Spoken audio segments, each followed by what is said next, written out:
ఒకటవ తారీఖు నాడు వేతనం అనేటువంటి అంశాన్ని కొంతమందికే పరిమితం చేస్తూ ఉన్నారు. ఇలా మేము ఇదివరకు కూడా గతంలో కూడా చెప్పడం జరిగింది. ఈరోజు 12,660 ఎంఎన్ఆర్ఈజీఎస్ మహాత్మా గాంధీ జాతీయ గ్రామీణ ఉపాధి హామీ పథకం కింద పనిచేస్తున్నటువంటి 12,660 మందికి గత 3 నెలలుగా వేతనాలు లేవు. గత 3 నెలలుగా చాలని వేతనాలతో ఉన్నటువంటి వాళ్ళకి అందులో కేంద్ర ప్రభుత్వం వాటా ఉంది, రాష్ట్ర ప్రభుత్వం వాటా ఉంది, పెద్దన్నున్నాడు, చిన్నన్నున్నాడు. కానీ అయినప్పటికీ కూడా ఇప్పటి వరకు 12,660 మహాత్మా గాంధీ ఉపాధి హామీ పథకానికి సంబంధించినటువంటి వేతనాలు కూడా ఇప్పటి వరకు కూడా చెల్లించడంలో వైఫల్యం చెందారు. మేము డిమాండ్ చేస్తూ ఉన్నాం, మీరు ఫస్ట్కు వేతనాలు వేయడానికి మేము స్వాగతిస్తున్నాం. ఎవరో ఫస్ట్కు వేతనాలు ఇస్తే మీకెందుకు అనేటువంటి మాట కొందరు మాట్లాడుతూ ఉన్నారు. నిజమే, ఫస్ట్ వరకు 2019 అక్టోబర్ వరకు గౌరవ ముఖ్యమంత్రి కేసీఆర్ గారు 5 ఏళ్లుగా ఈ రాష్ట్రంలో అధికారంలోకి వచ్చిన తర్వాత మొదటి రోజునే వేతనాలు ఇచ్చినటువంటి చరిత్ర కూడా గత ప్రభుత్వానికి ఉంది. కరోనా రావడం వల్ల మొత్తంగా ప్రపంచ ఆర్థిక వ్యవస్థ అంతా కూడా కుదేలు కావడం వల్ల మరి ఇక్కడ ఆ రోజు అప్పటి నుంచి కొద్ది వేతనాల్లో జాప్యం జరిగినటువంటి మాట వాస్తవం. అయినప్పటికీ కూడా ఏ ఉద్యోగుల వేతనాలు కూడా చెల్లించకుండా ఉండలేదనేటువంటి అంశాన్ని మేము ఈ సందర్భంగా గుర్తు చేస్తూ ఉన్నాం. కానీ ఇప్పుడు జరుగుతున్నది ఏంది, ఈ పేరు మీద కేవలం కొంతమందికి మాత్రమే 1వ తారీఖు నాడు వేతనాలు ఇచ్చి ఇగో ఇట్లా అనేక మందికి వేతనాలు ఎగ్గొడతా ఉన్నారు. అట్లాగే నేషనల్ హెల్త్ మిషన్ సంబంధించినటువంటి వాళ్ళు 17,000 మంది అవుట్సోర్సింగ్ ఉద్యోగులకు కూడా మరి పిహెచ్సి నుండి డిస్ట్రిక్ట్ పిహెచ్సి నుండి సబ్ సెంటర్ వరకు కూడా వాళ్ళకు కూడా వేతనాలు మరి ప్రజల ఆరోగ్యం కోసం నిరంతరం పనిచేస్తున్నటువంటి నేషనల్ హెల్త్ మిషన్ వాళ్ళకు కూడా మరి వీటి విషయంలో అనేక మంది ముఖ్యమంత్రి గారికి లేఖలు కూడా రాశారు. అయినప్పటికీ కూడా వాళ్ళు అనేక రకాల పోరాటాలు చేస్తూ ఉన్నారు. అయినప్పటికీ కూడా ఉద్యోగులకు వేతనాలు ఇవ్వడం లేదనేటువంటి అంశాన్ని మీ ద్వారా ప్రభుత్వ దృష్టికి తీసుకొస్తా ఉన్నాం. వెంటనే ఎంఎన్ఆర్ఈజీఎస్ ఉద్యోగులకు 12,660 మంది ఉద్యోగులకు, అట్లాగే నేషనల్ హెల్త్ మిషన్కు సంబంధించినటువంటి 17,000 మంది ఉద్యోగులకు వెంటనే వేతనాలు ఇవ్వాలని, అలాగే కరువు భత్యం గురించి మీరు మేనిఫెస్టోలో ఇచ్చినటువంటి హామీని మాత్రమే అమలు చేయమని అడుగుతాము. ఎందుకంటే మీరు ఎన్నికల ముందు మేనిఫెస్టోలో ఉద్యోగులకు సంబంధించినటువంటి అనేక అంశాలు పెట్టి ఏ ఒక్క అంశాన్ని కూడా ఇప్పటి వరకు పరిష్కరించలేదు. కేవలం మేము 1వ తారీఖు నాడు వేతనాలు ఇస్తున్నామని మాత్రం చెప్తారు. వేతనం అనేటువంటిది ఉద్యోగుల హక్కు, డెఫినెట్గా ఇవ్వాల్సిందే. ఫస్ట్కి ఇవ్వడాన్ని మేము స్వాగతిస్తూ ఉన్నాం. కానీ ఆ పేరు మీద ఉద్యోగులకు సంబంధించినటువంటి అనేక అంశాలు దాటవేయడాన్ని మేము తీవ్రంగా ఖండిస్తూ ఉన్నాం. ముఖ్యంగా ఎన్నికల కోడ్ వస్తూ ఉంది. ఎందుకంటే 13 ఎందుకంటే ముఖ్యమంత్రి గారు ప్రభుత్వ ఆఫీసులు కూడా శివరాత్రి రోజు కూడా రన్ చేస్తూ ఉన్నాడు. 9, 10, 11 పని దినాలు పెట్టి 3 రోజులు కూడా పని దినాలు పెట్టిర్రు. దానివల్ల కోడ్ తొందరగా వస్తుందనేటువంటి ఆవేదన కూడా ఉంది మాకు. ఎందుకంటే ఒకవేళ ఎన్నికల కోడ్ వస్తే గతంలో క్యాబినెట్ తీర్మానం చేసి పంపితే డిఏను విడుదల చేయనటువంటి ఎన్నికల కమిషన్ మళ్ళీ మీరు ఆపితే మళ్ళీ డిఏలు విడుదల చేయకపోతే ఇంకా 3 రోజుల టైం ఉంది. ముఖ్యమంత్రి గారిని మేము డిమాండ్ చేస్తూ ఉన్నాం, రాష్ట్ర ప్రభుత్వాన్ని డిమాండ్ చేస్తూ ఉన్నాం. ఉద్యోగుల సంక్షేమం కోసమే ఉన్నామని చెప్పేటువంటి ప్రభుత్వం వెంటనే తక్షణంగా డిఏలు మంజూరు చేయాలని నేను ఈ రాష్ట్ర ప్రభుత్వాన్ని విజ్ఞప్తి చేస్తూ ఉన్నాను. ఇప్పుడు పెద్దలు సుధాకర్ రెడ్డి గారు మాట్లాడుతారు. నా పేరు పాతూరి సుధాకర్ రెడ్డి, మాజీ శాసన పరిషత్ సభ్యుల్ని. నేను ప్రత్యేకంగా ఎందుకంటే దేవిప్రసాద్ గారు ఉద్యోగులకు సంబంధించినటువంటి అంశాలు ప్రస్తావించారు. నేను టీచర్ ఎమ్మెల్సీని కాబట్టి గతంలో నేను ఉపాధ్యాయులకు సంబంధించినటువంటి విద్యార్థులకు సంబంధించినటువంటి యొక్క సమస్యలు ప్రస్తావించాను. ఎందుకంటే ఫస్ట్ మాకు విద్యాశాఖ గుండెకాయ వంటిది ప్రభుత్వంలో. అటువంటి విద్యాశాఖకు మంత్రి లేకపోవడం చాలా ఇబ్బందికరంగా జరుగుతుంది. ఎందుకంటే సుమారు 1 కోటి అంటే విద్యార్థులను చూసినట్టయితే 80 లక్షల మంది విద్యార్థులు ఉన్నారు. అదేవిధంగా 20 లక్షల మంది దాకా బోధనేతర సిబ్బంది, బోధన సిబ్బంది వీళ్ళందరూ కూడా 20 లక్షల వరకు ఉన్నారు. అంటే సుమారు 1 కోటి మంది గురించి సమీక్షించేటువంటి నాథులు లేడు. కాబట్టి రేవంత్ రెడ్డి గారితో మేము ప్రత్యేకంగా కోరేది ఒకటే, తక్షణమే విద్యాశాఖ మంత్రి గారిని ఎందుకంటే మా సమస్యలు ఎన్నో పేరుకుపోయి ఉన్నాయి. మీరే మీ మేనిఫెస్టోలో ప్రస్తావించారు. ఎందుకంటే సమస్యలన్నీ కూడా సత్వరమే పరిష్కరిస్తాము అనేటువంటి ఒక మాట చెప్పాను. కాబట్టి ఆ సత్వరం పరిష్కారం కావాలంటే మంత్రి కావాలి. కాబట్టి మంత్రిని నియామకం చేయమని కోరుతున్నాం. వచ్చే వేసవిలలో మీరిచ్చినట్టుగానే తప్పకుండా బదిలీల యొక్క షెడ్యూల్ ఏర్పాటు చేస్తామని చెప్పాను. ఆ బదిలీల షెడ్యూల్ ఏర్పాటు చేయడానికి విద్యాశాఖ మీద సమీక్ష జరగాలి. ఆ సమీక్ష జరగటానికి గాను సమీక్షించేటువంటి ఒక ప్రజాప్రతినిధి మంత్రి ఉండాలి. మంత్రి ఉన్నట్టయితేనే మా పక్షాన ప్రజల పక్షాన మాట్లాడేటువంటి అవకాశం ఉంటుంది. ఆ విధంగా కాకుండా కేవలం అధికారులను పెట్టి చెలాయిస్తామంటే మాత్రం గత సంవత్సరాలలో ఎట్లా జరిగిందో అట్లే జరిగేటువంటి అవకాశం ఉంటుంది. కాబట్టి వారితో మేము ప్రత్యేకంగా విజ్ఞప్తి చేస్తున్నాం. రేవంత్ రెడ్డి గారు విద్యాశాఖ మంత్రిని తక్షణమే ఏర్పాటు చేయండి. రెండవది, మీరు ఎప్పుడు మాట్లాడినా కానీ కాంగ్రెస్ ప్రభుత్వంలో అట్లా జరిగింది ఇట్లా జరిగిందని చెప్తూ వస్తుండ్రు. కాంగ్రెస్ ప్రభుత్వంలో ఏర్పాటు చేసినటువంటి ఒక మోడల్ స్కూళ్ళల్లో టీచర్లకు ఫిబ్రవరి నెల నుంచి జీతాలు వస్తలేవు. కాబట్టి బోధనేతర సిబ్బందికి వస్తలేదు, బోధన సిబ్బందికి వస్తలేవు. కాబట్టి సుమారు 194 పాఠశాలలో పనిచేస్తున్నటువంటి సిబ్బందికి నెల జీతాలు మీరు మొదటి తారీఖునే చెల్లిస్తామనేటువంటి ఒక మాట చెప్పినారు. కానీ మోడల్ స్కూళ్ళల్లో పనిచేసేటువంటి సిబ్బందికి మాత్రం ఇంతవరకు జీతాలు చెల్లించబడతలేవు. అదేవిధంగా ఆ టీచర్లందరికీ కూడా నేరుగా నియామకాలు చేయాలి. కేవలం ప్రభుత్వ పాఠశాలల్లో ఉండేటువంటి యొక్క ఖాళీలు ఏవైతున్నాయో వాటిని భర్తీ చేయడానికి షెడ్యూల్ ఇచ్చాను. కానీ మరి మోడల్ స్కూళ్ళల్లో ఖాళీగా ఉండేటువంటి టీజీటీ పోస్టులు, పీజీటీ పోస్టులు వాటిని మాత్రం నేరుగా నియామకం అయ్యే పోస్టులకు మాత్రం ఇంతవరకు షెడ్యూల్ జారీ కాలే. కాబట్టి మేము కోరేది సుమారు ఇవాళ 194 పాఠశాలల్లో, ఆ పాఠశాలల్లో ప్రస్తుతం ప్రిన్సిపాల్గా పనిచేస్తున్నటువంటి వారు 103 ప్రిన్సిపాల్ ఉన్నాయి. సుమారు 91 ఖాళీలు ఉన్నాయి. దాంట్లో నేరుగా నియామకం 27, పదోన్నతి ద్వారా భర్తీ చేసేటువంటి 64.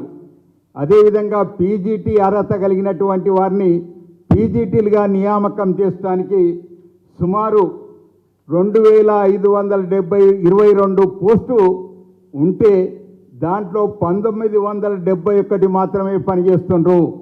ఆ 1971లో నేరుగా నియామకం చేసేటువంటి వాళ్ళు 275 మందిని నియామకం చేయాలి. 276 మందినేమో ప్రమోషన్ ద్వారా భర్తీ చేయాలి. అంటే 551 పోస్టులు ఖాళీలు ఉన్నాయి. అదేవిధంగా టీజీటీ పోస్టులు 1104 టీజీటీ పోస్టులు ఉన్నాయి. ఆ 1104 టీజీటీ పోస్టులలో 759 మాత్రమే పనిచేస్తున్నారు. 405 ఖాళీలు ఉన్నాయి.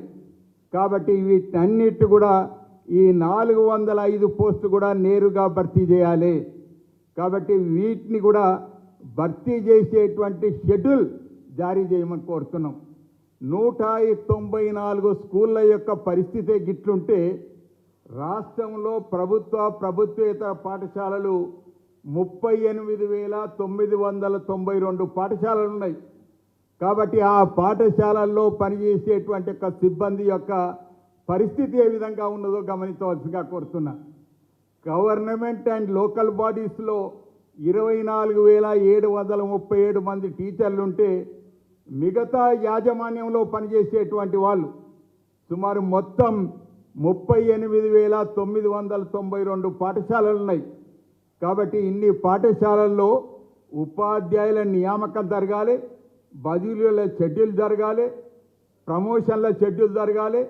ఈ షెడ్యూల్ లేకపోవటం వల్ల వేసవి సెలవులు కూడా అయిపోయేటట్టుగానే ఉన్నాయి.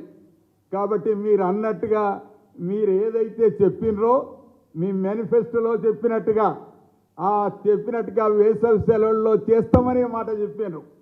కానీ ఇంతవరకు షెడ్యూల్ జరగలే, ఇంతవరకు సమీక్షనే జరగలే. సమీక్ష జరగకుండా ఏ విధంగా షెడ్యూల్ జారీ అవుతుంది? కాబట్టి ఉపాధ్యాయ సంఘాలతోటి సమీక్ష చేయండి. ఆ విధంగా చేసిన తర్వాత ఉపాధ్యాయ ఎమ్మెల్సీలు ఉన్నారు, ఎమ్మెల్సీలతోటి కూడా ఒక్క సమావేశం కూడా నిర్వహిస్తున్నట్టుగా మాకు దాఖలాలు లేవు. కాబట్టి ప్రభుత్వ ముఖ్యమంత్రి శ్రీ రేవంత్ రెడ్డి గారితో నేరుగా విజ్ఞప్తి చేస్తున్నాం, తప్పనిసరిగా ఇవి జరగవలసినటువంటి అవసరం ఉన్నది. రెండవది ప్రధానమైనటువంటి ఒక డిమాండ్, ఇవాళ టెట్ అనేటువంటిది మీరు షెడ్యూల్ ఇచ్చిండ్రు రిక్రూట్మెంట్ కొరకు. రిక్రూట్మెంట్ ఇచ్చినటువంటి షెడ్యూల్లో మరి నేరుగా నియామకాలు చేస్తామనేటువంటి ఒక మాట చెప్పారు. కానీ నియామకానికన్నా ముందు టెట్ నిర్వహించవలసినటువంటి బాధ్యత ప్రభుత్వంపై ఉంటుంది. మా గతంలో అనుభవం, గతంలో ఇట్లా నేరుగా నియామకానికి షెడ్యూల్ ఇస్తే టెట్ నిర్వహించలేదని మళ్ళీ క్యాన్సిల్ చేసినటువంటి ఒక ఉదంతాలు ఉన్నాయి. కాబట్టి మీరు ఎన్నికలను దృష్టిలో పెట్టుకొని నేరుగా నియామకాలు చేయడానికి షెడ్యూల్ ఇచ్చినట్టుగానే ఉన్నది తప్ప ఇది చేయాలి పిల్లలను దృష్టిలో పెట్టుకొని చేయాలనేటువంటి ఒక దృక్పథం మాత్రం కనబడతలేదు. కాబట్టి మీరు తప్పకుండా టెట్ నిర్వహణ జరగాలి. టెట్ పరీక్ష నిర్వహిస్తేనే రేపు లక్షలాది మంది ఇవాళ బీఈడి టీటీసీ అర్హత కలిగినటువంటి వారు ఉద్యోగం కొరకు ఎంతో అర్రులు చాచినట్టుగా ఉన్నారు. వాళ్ళు రేపు మళ్ళా టెట్ అనేది ఒక గండం ఏర్పడుతుంది. ఆ టెట్ నిర్వహించకపోతే మీరు షెడ్యూల్ ఇచ్చింది కూడా వృధా అయ్యేటువంటి ఒక ప్రమాదం ఉంటుంది. కాబట్టి టెట్ తక్షణమే నిర్వహించేటట్టుగా విద్యాశాఖ అధికారులతోటి ప్రమాణించి వారితోటి తప్పకుండా చర్యలు తీసుకోవాల్సినటువంటి అవసరం ఉన్నదని కూడా విజ్ఞప్తి చేస్తున్నాం.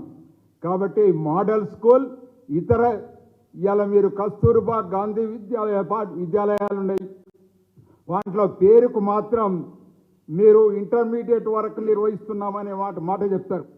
ఇంటర్మీడియట్ బోధించేటువంటి ఒక బోధకులు ఎవరంటే పాపం అనామకులైనటువంటి యొక్క ఉద్యోగస్తులు పనిచేస్తూ అంటారు. వారికి జూనియర్ కళాశాలలో పనిచేసేటువంటి యొక్క వేతనాలు ఇవ్వరు, వారికి సరి అయినటువంటి యొక్క వేతనాలు లభించాయి. అయినప్పటికీ కూడా మేము జూనియర్ కళాశాల నిర్వహిస్తున్నాం అనేటువంటి గొప్పలు చెప్పడానికి మాత్రమే ఉంటుంది తప్ప ఆ విధంగా ఉండేటువంటి ఒక పరిస్థితి లేదు. కాబట్టి అన్ని పాఠశాలలు సక్రమంగా నిర్వహణ జరిగేటట్టుగా మీరు మేనిఫెస్టోలో పొందుపరిచినట్టుగా మరి ఈ షెడ్యూల్ ఏర్పాటు చేయడానికి సమీక్ష చేయవలసినటువంటి అవసరం ఉన్నది. తక్షణమే సమీక్షించవలసిందిగా మంత్రిని నియామకం చేయవలసిందిగా ఈ సందర్భంగా విజ్ఞప్తి చేస్తూ ముఖ్యమంత్రి గారు మా మాటను ఆలకించి తప్పకుండా దీనిపై చర్య తీసుకుంటారని కూడా ఆశిస్తున్నాం.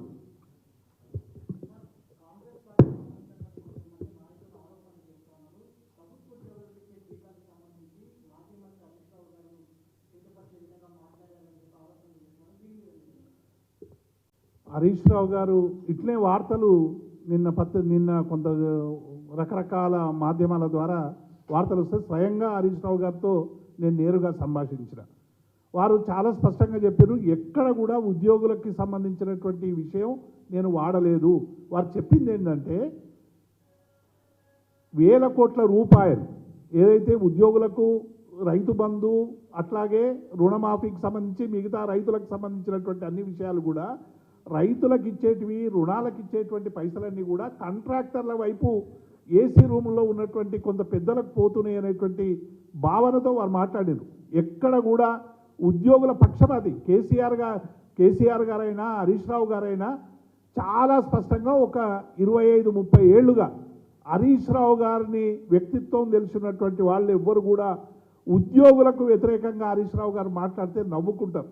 ఇవాళ కొంతమంది ఏం చేస్తూ ఉన్నారంటే కాంగ్రెస్ సంబంధించినటువంటి ప్రేరేపితమైనటువంటి కొంతమంది వ్యక్తులు హరీష్ రావు గారి మీద బురద జల్లే విధంగా మాధ్యమాలలో విష ప్రచారం చేస్తూ ఉన్నారు. మేము దీన్ని తీవ్రంగా ఖండిస్తూ ఉన్నాం. హరీష్ రావు గారే నిన్న రిజైండర్ కూడా ఇచ్చిండ్రు. నేను అట్లా అనలేదు అనేటువంటి విషయం చెప్పిన తర్వాత కూడా మళ్ళీ పదే హరీష్ రావు గారి పేరు మీద ఇటువంటి మాట్లాడడం అనేటువంటిది కరెక్ట్ కాదని మేము భావిస్తూ ఉన్నాం. హరీష్ రావు గారు ఉద్యోగులకి అవసరమైనటువంటి అనేక విషయాల మీద నేరుగా ఫైట్ చేసినటువంటి వ్యక్తి. ముఖ్యమంత్రి గారితో అనేక అంశాలు ప్రస్తావించి లెక్చరర్లకు డిక్లరేషన్ విషయం కావచ్చు, డిగ్రీ కాలేజ్ లెక్చరర్ల రెగ్యులేషన్ అయినా, లేకుంటే జూనియర్ కాలేజ్ లెక్చరర్ల రెగ్యులేషన్ అయినా, ఇటీవల ఎన్నికల ముందు రెసిడెన్షియల్ పాఠశాలలో, గురుకుల్లో పాఠశాలలో పనిచేస్తున్నటువంటి వేలాది మంది మరి వారికి కాంట్రాక్ట్ ఉద్యోగులకు అందరికి కూడా రెగ్యులరైజ్ చేయడంలో హరీష్ రావు గారి పాత్ర ఉంది. హరీష్ రావు గారు అనేక దశాబ్దాలుగా మా ఉద్యమ సహచరులకు అందరికీ తెలుసు, ఉద్యోగ సంఘాలకు కూడా. ఎందుకంటే హరీష్ రావు గారు ప్రతి సందర్భంలోనూ కూడా ఉద్యోగుల పక్షపాతిగా తెలంగాణలో పేరు తెచ్చుకున్నారు. ఎక్కడ ఉద్యోగులకు కష్టం వస్తే అక్కడ వచ్చి నిలబడ్డాడు. సకల జనుల సమ్మెలో మీకందరికి కూడా తెలుసు, హరీష్ రావు గారు ఆర్టీఏలో జరిగినటువంటి దగ్గర ఉద్యోగుల మీద దాడి జరుగుతుందంటే హరీష్ రావు గారే స్వయంగా వచ్చి ఆర్టీఏ ఆఫీసులో అండగా ఉండి ఆ రోజు ఉద్యోగులకు ఒక రక్షణ కవచంలాగా నిలిచినటువంటి నాయకులు హరీష్ రావు గారు అనేటువంటి విషయాన్ని మేము చెప్తా ఉన్నాం. అందుకే మా ఉద్యోగ సంఘాల నాయకులకు కానీ మిగతా వాళ్ళకి కానీ ఈ దుష్ప్రచారాన్ని నమ్మొద్దు. నిన్న హరీష్ రావు గారు చాలా స్పష్టంగా వివరణ ఇచ్చిండ్రు. ఉద్యోగుల పట్ల అనుచితంగా మాట్లాడేటువంటి వ్యక్తి హరీష్ రావు గారు కానీ, బీఆర్ఎస్ పార్టీకి సంబంధించినటువంటి కేసు మరి మా అధినేత కానీ, ఇది ఫ్రెండ్లీ ప్రభుత్వం అని చెప్పి కూడా అనేక సందర్భాల్లో వారు ప్రకటించి ఉన్నారు. కాబట్టి నేను దయచేసి వాళ్ళకందరూ కూడా విజ్ఞప్తి చేస్తున్నా, ఎవరో కాంగ్రెస్ నాయకులు, ఎవరో బీజేపీ నాయకులు మాధ్యమాల్లో పెడితే దాన్ని నమ్మకండి. నేరుగా హరీష్ రావుతో మాట్లాడండి. ఏ ఉద్యోగ సంఘ నాయకులకైనా హరీష్ రావు గారితో మాట్లాడే స్వేచ్ఛ ఉన్నది. అనేక సందర్భాల్లో వందల సార్లు ఆయా సమస్యల మీద ఆయన ఆర్థిక మంత్రిగా ఉన్నప్పుడు కానీ, ఇతర మంత్రిత్వ శాఖలో ఉన్నప్పుడు కానీ నేరుగా ఉద్యోగుల సమస్యల మీద వారి దగ్గరకు వచ్చి మాట్లాడినటువంటి అనుభవం అనేక మంది ఉద్యోగ సంఘాలకు ఉంది. అందుకే మా ఉద్యోగ సంఘాల నాయకులకు కూడా నేను చేసే విజ్ఞప్తి ఏంటంటే, వారు ఇట్లా అనలేదని చాలా స్పష్టంగా ప్రకటించిన తర్వాత ఆ విషయంలో వచ్చే దుష్ప్రచారానికి లోను కావద్దని మేము విజ్ఞప్తి చేస్తూ ఉన్నాం. ఎందుకంటే ప్రత్యేకంగా హరీష్ రావు గారి మీద వచ్చినటువంటి ఒక ఆరోపణలు ఏవైతున్నాయో వాటిని తీవ్రంగా ఖండిస్తున్నాం. ఎందుకంటే మొదటి నుంచి ఉద్యోగ ఉపాధ్యాయుల పక్షపాతి ఎవరంటే హరీష్ రావు గారు. మాకే సమస్య వచ్చినా, నేను ఎమ్మెల్సీ ఉన్నా లేకపోయినా, ఉపాధ్యాయ నాయకునిగా ఉన్నా, మా గురించి ప్రాతినిధ్యం చేసేటువంటి ఏకైక వ్యక్తి హరీష్ రావు గారు. మేము ప్రత్యేకంగా ఈ సందర్భంగా ప్రస్తావించాలి. రాష్ట్రంలో జూనియర్ కళాశాలలో, డిగ్రీ కళాశాలలో, పాలిటెక్నిక్ కళాశాలల్లో పనిచేస్తున్నటువంటి యొక్క కాంట్రాక్ట్ ఉద్యోగులు, ఉపాధ్యాయులందరినీ కూడా రెగ్యులరైజ్ చేయాలంటే ఒక మంత్రిగా పనిచేస్తున్నప్పటికి కూడా వారే స్వయంగా ముఖ్యమంత్రి గారి దగ్గరికి వెళ్ళి ఇది న్యాయసమ్మతమైనది, దీన్ని సరిగ్గా డిమాండ్ పరిష్కారం చేయాలి అని మా తరఫున వాదించినటువంటి యొక్క ఏకైక మంత్రి హరీష్ రావు గారు. అంతేకాకుండా మొదలు వాళ్ళని రెగ్యులరైజ్ చేయడానికి కొన్ని కోర్టు ఇబ్బందులు వస్తే దాన్ని ప్రత్యామ్నాయంగా వారికి minimum of the time scale ఇప్పించినటువంటి నాయకుడు హరీష్ రావు గారు. కాబట్టి అటువంటి నాయకుని మీద ఇట్లా ఆరోపణ చేయడం అనేటువంటిది అంత సహేతుకమైనటువంటిది కాదు. కాబట్టి హరీష్ రావు గారి మీద అటువంటి ఆరోపణలు చేసినటువంటి వారు ఎవరైతే ఉన్నారో వారు ఒకసారి ఆలోచించుకోవాలి. మా గురించి ఎంత కష్టపడ్డాడు. ఇవాళ మీరు కాంట్రాక్ట్ ఉపాధ్యాయులను ఎవరిని మందలించినా కానీ హరీష్ రావు గారు వాళ్ళనే మేమందరం రెగ్యులరైజ్ అయినాము అనేటువంటి ఒక మాట వాళ్ళు చెప్తా అంటారు. కాబట్టి అటువంటి విషయాలలో ఈ విధమైనటువంటి ఆరోపణలు చేయడం సమంజసం కాదని కూడా మేము తీవ్రంగా ఖండిస్తూ, ఆ ఆరోపణలను ఎట్టి పరిస్థితుల్లో మా ఉద్యోగ ఉపాధ్యాయ కార్మికులు సహించరని కూడా ఈ విషయాన్ని కూడా మీకు మనవి చేస్తున్నాను. రెండవది, మరి ఆ రోజు కూడా 3 DAలు చెల్లిస్తామనేటువంటి ఒక మాట వారి మేనిఫెస్టోలో పొందుపరిచాడు. కానీ ఇంతవరకు ఆ ఊసు కూడా లేనటువంటి ఒక పరిస్థితి ఉన్నది. అదేవిధంగా CPS విధానాన్ని రద్దు చేసి ఓల్డ్ పెన్షన్ విధానాన్ని అమలు పరుస్తాము అని మేనిఫెస్టోలో పొందుపరిచినావు. ఇంతవరకు దాని మీద సమీక్ష జరగలేదు ఇంతవరకు. కాబట్టి మీరు ఏవైతే మీ మేనిఫెస్టోలో పొందుపరిచిండ్రో వాటిని ఒకసారి సమీక్షించి వాటిని తక్షణమే అమలయ్యేటట్టుగా చర్యలు తీసుకోవాల్సిందిగా ఈ సందర్భంగా విజ్ఞప్తి చేస్తున్నాం. Thank you.